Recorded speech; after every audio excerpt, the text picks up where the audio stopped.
Welcome back, y'all, to another episode of Hip Hop Babies. Yes, sir, Steve. We back. So you have a host for the most, DeadLeigh. You know, I got my boy Ray with me, as always. And we getting into this new Clipse album, Let God Sort 'Em Out. It's been a journey to get here, you know. It's been 15 years since the last album that we got from the two brothers, Pusha T and No Malice. It's about time. It's about time. We're back, bro. We haven't been able to really talk about Pusha T on this channel at all. I mean, Clipse has been, like you said, it's been a lot of years. Till the Casket Drops was their last album. That's their weakest album as far as like their main discography. I like some songs on that album. I'm Good, kind of like a Big Deal. There's a few bangers on that album still, but it was their weakest, and you could tell there was some creative differences. And this one without Chad Hugo, right, mainly Pharrell, you know, leading the production and, you know, figuring out how to make it work. I was kind of worried, even though, you know, we got some dope previews of them working together leading up to this, but it was like, how is it going to work on the album scale? The album cover came out. I was like, okay, this is cool. Obviously, it's referencing, you know, their fashion stuff. But I was like, we'll see. And I'm extremely satisfied with what we got. I'm actually like ecstatic. This is an amazing album. This is what I want to hear. Okay. Yeah, no, for sure. It's a great album. I don't know what I really felt about Pharrell with his singing on this album, but his beat selection and everything that he did, I feel like artistically for the album was like the correct moves, you know, and I felt like the runtime was good, and it all wrapped up really nicely, really beautifully. So no complaints. This is pretty much exactly what I wanted, you know, a return to form.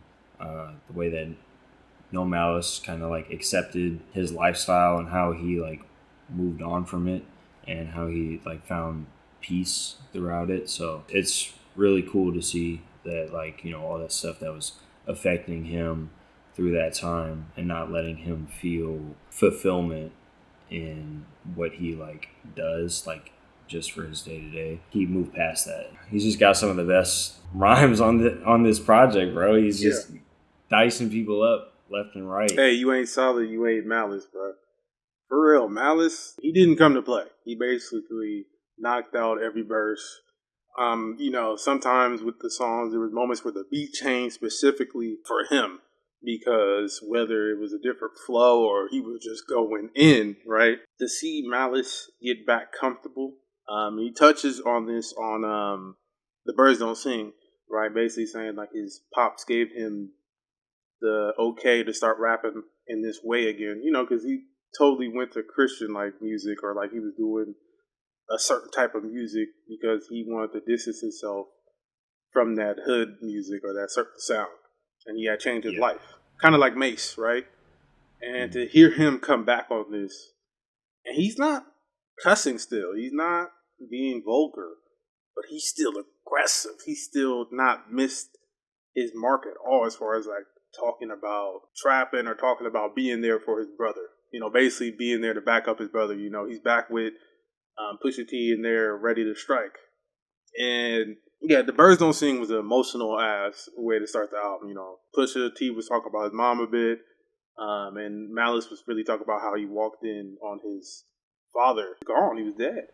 And dealing with that, processing that, and finding out like the password to his father's devices was like, I love my sons. It was just like, damn, like this is really like a deep way to start the album. It was crazy. And you go back to like those older articles and like interviews about like why they had like split up, and it seemed like it was portrayed as like Pusha T feeling like betrayed in a way, kind of like Malice is like choosing God over his brother, but like it seems like they really rectified it. This one song kind of brings you up to speed, I feel like, when you start the album. So like you said, it was a really deep way, but like a really great way to introduce the audience back to the group. For a lot of people, this is going to be their introduction to Clipse.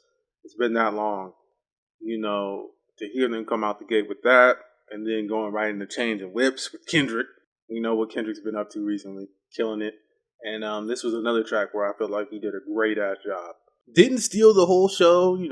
Some people were hyping this verse up, like, oh my God, completely wow me. But it was a great verse. And I do think it fit. It wasn't about him. He said what he needed to say. Let's be clear. Hip hop died again. Foot on the gas. This man is on a mission. He don't have to say much, but when he says something, it counts. That was a great one. Mm-hmm. I think I would have liked to hear him on some of the other tracks. I heard that on an interview that Pusha T said he had sent him a couple more beats. He said he sent Jay-Z a couple of beats. We'd love to see Jay-Z on here. That would have been crazy. The features that we got, everything that we got, the collaborators on this, like, they delivered for sure. I hope this is like the first step to the floodgate being open, kind of thing. Yeah, because it would be dope if they continued to drop, because they work seamlessly with the artists they worked with, whether they were older or newer. We brought up Kendrick, obviously Tyler on P.O.V. Tyler talked about how much he was a fan of the Clipse, and he brings it up. And of course, Pharrell is a big influence. He sounded really excited to work with them, and it showed on that verse because he ripped that. Kind of reminded me of when he did the track with Westside Gun. When he gets in his rap bag, as far as like, when he wants to talk his stuff, but like do it in his way on a more grittier artist stuff, it works. And this was an example of that. Whether they worked with Ad-Libba again on Inglourious Bastards, which, hey man, that was a dope feature to see them, reach back and work with an artist that they worked with in the past, Re-Up Gang. And Pharrell, of course, popping up. And then Nas. That was like, okay, they got a bunch of big names, whether it's current or legendary status, right? And that was cool to see. And to see them make it all work and flow with one another. Nas said that he's the reason that older artists can drop music in the streaming era. People care. So that was fun. I also really liked in that one Pusha T's line, like baseball in the DR, you know what the stick will do.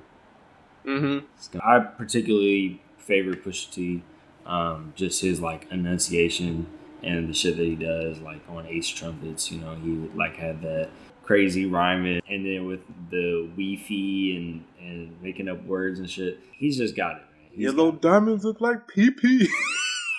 For a single, right? That was like damn near the first single for them to come out the gate with that bar was insane. It was a jump scare for sure. So it's funny now, but like, do you even remember the original beat of "So Be It" at this point? Like, I don't know if I. Why you say that? Didn't it change like 2 different times? I mean, 3 different times. They changed it, but it's pretty much the one on YouTube now. Is this one like the original one? The one that's on the album now. I preferred the OG version, so it was dope to see them fix that. I don't know if it was a sample issue at first, because that sample is dope. I forgot what specific song it was, but man, that was a dope find, and it definitely fit that dish, especially when it goes into the part where Pusha T starts talking specifically to Travis. Man, messy, dark. That was a crazy track to put out to promote this album because he was talking shit out the gate. Like Travis, I don't know how many people take him seriously nowadays as like a rapper. He's an entertainer first, he's on that stage. I've gone to see him. Like it's entertaining, but it's not like what Pusha T and Malice do. It's completely different. So the fact that he could even step to this group is insane to think about, and stick to what you're good at. Yeah, that's why I think he did something on Jack Boys 2. He had like one line. Keep it at that. Don't go at him anymore, and hopefully Pusha T doesn't take that line personally, because we don't want it to get messy. We've seen what happens. But I mean, my favorite track on here is Mike Tyson blows to the face. I mean, it's crazy to think. I think Malice was saying that Pusha almost didn't want that on the album. Yeah, I don't know. I mean, I got love for Pusha T. He knows how to make an album, but that would have been the wrong decision because that brought me back to Hell Have No Fury. It brought me back to old school Clipse, that grimy ass sample where it almost sounds like they're saying Gesundheit or Gesundheit, like basically, and then like they're just talking about snow, and they're just going hard. I love how when Malice comes in the beat, or like basically when they both come in, the beat's not there pretty much at first, and we just hear the sample. And the beat comes in so hard, bro. So, bro, when I hear that, bro, it just makes me smile, man. That's. I need more of that. I need more of that. When they drop again, I need more songs like that. Yeah, that shit was crazy, bro. It was crazy. It was crazy, and that's like really like where we get to like the peak for me, like in this part, and then it starts to like, I think it like plateaus at this point of the album. But like no, yeah, Mike Tyson blows to the face. Just the references.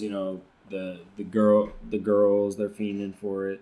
She want a Mike Tyson blow to the face is just such a fun line. So love the beat, love the tone of this track, and then we get into E.B.I.T.D.A. What I'll say it for you, bro. You usually got the one where you say it wrong. Yeah, I'll do it for you this time. That's a great track too, and it just shows the transformation, from like what they've been doing to what they're doing now, and shifting the focus. These references of we're doing all this stuff that you can't do type of stuff. So can't argue with that. Pharrell, creative director at Louis Vuitton, like these guys, they're doing it all. Yeah, and I mean, E.B.I.T.D.A. I feel like that track, like one, it's a short track. They let Pharrell get the first verse. I mean, yeah, like man, like that one, it grew on me. It was a groove. I felt like I was like, oh, this is like a short song when I first heard the album, but like again, the more I listen to it, man, that's a groove. I love that song. I feel like it's a catchy ass hook. The reference, like, what the fuck, E.B.I.T.D.A. I'm 10 times the E.B.I.T.D.A. If you let the money talk for speaking up, like, they're talking about sometimes moving blow or sometimes, stuff from the past, how they made it, how they're more, they're kind of old school, they're OGs now.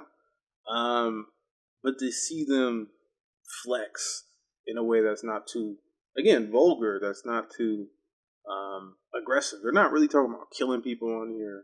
They're not talking about moving crazy weight. They talk about it in the sense of like, oh, this is what I did. And then now they're like in a different place, but they're still tapped in if they need to be. And I love that because, sometimes people focus on, oh, they're just talking about selling drugs or, oh, this is coke rap. Oh, da da da. And it's like, yeah, obviously this is still coke rap, but they added a lot of different dynamics. They added a lot of different perspectives on this album that added a freshness to it. Because if they would have just came back and did another Hell Have No Fury or Lord Willing, people would have been like, you came back, but this is the same. This is fresh. And that's what really hit me. I totally agree that like the ideas and all that, like they're doing kind of like what you want Jay-Z to do, kind of like with his music, like he's moving on, he's growing, he's showing you like how he's doing these things, but like he's like too far gone past this at this point. So this is like what Jay-Z was like in 2016 when he was making that kind of music. Like, God, what was the album that he dropped? 444. Yeah, I feel like this is like similar timeline. Now you're in this like boss, like making moves type of role, and you're talking about growing your wealth and that stuff. So, I mean, it's all great. It's all fun. I mean, no, I feel what you're saying, though. Like, if I was going to pick something to point out, yeah, sometimes those hooks so far ahead was a moment for me that I think that's probably like my weakest track. Even though I like the beat and I like the verses, Pharrell's hook, it's not terrible. It's just like it isn't the best hook to me, right? I feel like that's one of those things where maybe they could have got someone else to sing it, but I feel like maybe they wanted to keep it in house. Because a lot of the features they didn't really. I mean, they got like I said, OGs, Kendrick, Tyler, but they really got people that they would work with or that you would think they would work with maybe if they were going to work with someone. And it was cool, you know. It's cool to see hip hop artists age and still make music that's relevant and make music that hits people. Because it was crazy to see Clipse get this much love online. You know, I was kind of like, well, where are they going to be at? Because people like Pusha T's music, but sometimes, you know, I mean, besides the Drake diss and stuff, like people, it's not all in your face. You know, this album sold well, and I think it's dope to see people. There's still a space for this type of music. It'll open the doors. You know, Nas saying he's the reason why OGs can put music on streaming, but I do think it's dope to see more OGs. I mean, we just seen Ghostface Killer drop Supreme Clientele too. These artists, you know, they're finding ways and they're still dropping quality content. Why not feed the streets if people still want it? And this is obviously an example of people still wanting that type of music because it's real, it's genuine, it's good music, and it'll sell itself. I mean, they did a bunch of promo and build up to this album. It took years, but it worked. I mean, it's all about the story that the artist is telling, you know, and where they're at, their unique perspective, where they're at in life, you know. Ageism is a big thing in hip hop, and like people are very quick to move on to the next is tied to that, you know. It's like kind of a step in step, you know. You quick to move on to the next rapper, so you go to somebody who's younger. They have more room to grow. They're not their true selves, so you project what they're going to be onto them, you know, and people really like that. And then I think we're moving past that. This is amazing, you know, it's art. It's always great when people realize that. And the internet, I feel like, is usually pretty good at recognizing that. I feel like, yeah, they know some things. I got no complaints about this album, man. This is a great album. Like you said, like, bring it back to Hell Hath No Fury. Let's get the bangers, you know. Let's get the 808s bumping, you know. Something to cruise around with. I want more. I feel like we have a good chance of getting frequent enough drops from this group. I feel like it's been 15 years, but if they don't drop for a year, but they drop in 1 year, like I'm taking that. Fight Stove got cooked. Did his thing on the hook. Needed a verse though. Actually, not needed. Wanted a verse. Like wanted a full verse from him. But hey, again, I'm glad you got him on here. It fit again. He's the new age or one of the newer artists that's doing this kind of sound. So it's dope to see them show him love and at least get him on the hook. That was a crazy moment just to have Stove God Cooks pop up and do that crazy hook. Yeah, I can't believe that they snubbed the verse. He's in the thick of it right now. Stove God Cooks, man. You know, he could have got Westside Gun on here too. I feel like, you know, that would have been fitting. I've seen that people are already looking at the streaming numbers and noticing like the dip in the numbers and making some type of think piece about how like this music, it has no place in the current rap scene. Not everything has to stream all the time, all the way through. I feel like artists and fan bases have like a toxic view of how you need to stream things. Shit's stupid, bro. It's lame and it's not indicative of really anything. You know, quality is just what you think of it. What do you think is good? That's what it is. So, hate the numbers talk, but it always comes back up. Ray, what's your top 3 tracks for this album? One is Mike Tyson, Blood to the Face. Yeah. Highlight, favorite. 2, P.O.V. with Tyler. That was the one specifically where I brought up the beat change. Yeah, that beat change for Malice was crazy. And 3, I'm going to go E.B.I.T.D.A. Hopefully I'm saying that right. Yeah, that one's been a groove recently. I've been playing that on repeat. Just on the way to work, whatever. It's just a vibe. Yeah, what about you, DeadLeigh? What you got? Yep, I was gonna say I got Birds Don't Sing, number one. I mean, that's pretty easy. Amazing song. Thank you, John Legend. Father made sure he had all the bases covered, so imagine how he felt when I had the bass in the cover. Is line of the year for me right now. That's a great line. I also, my number two is Chains and Whips. Kendrick just being there just kind of solidifies everything for me. That you know. You're not lying though. You're not lying.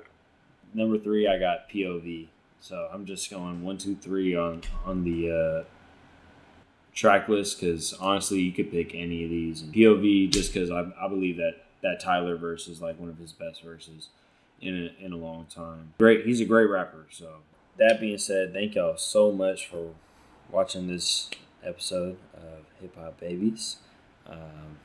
Appreciate y'all so much. Make sure y'all stream this album. Go listen to this music so you can have an informed opinion. Don't just listen to everything that we say. We're not the end all be all. Enjoy it for yourself. Thank you to Pusha T and No Malice and Pharrell and all the collaborators on here for an amazing body of work. We've been enjoying it for so long. I know it's been like 5 weeks since it came out. I'm glad that we got time to sit on this and let it marinate.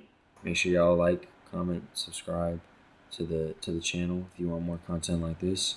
Thank you, Ray, as always, my amazing co-host. Enjoy talking to you about all these great albums that are coming out right now.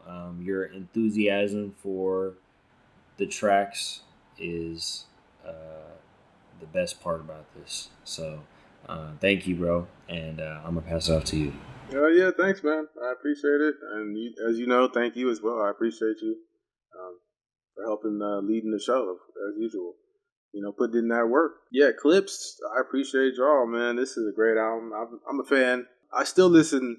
I mean, before this, I was getting ready, but even before that, before I knew this was coming out, and it was just like, oh, it might come out or it's gonna come out here.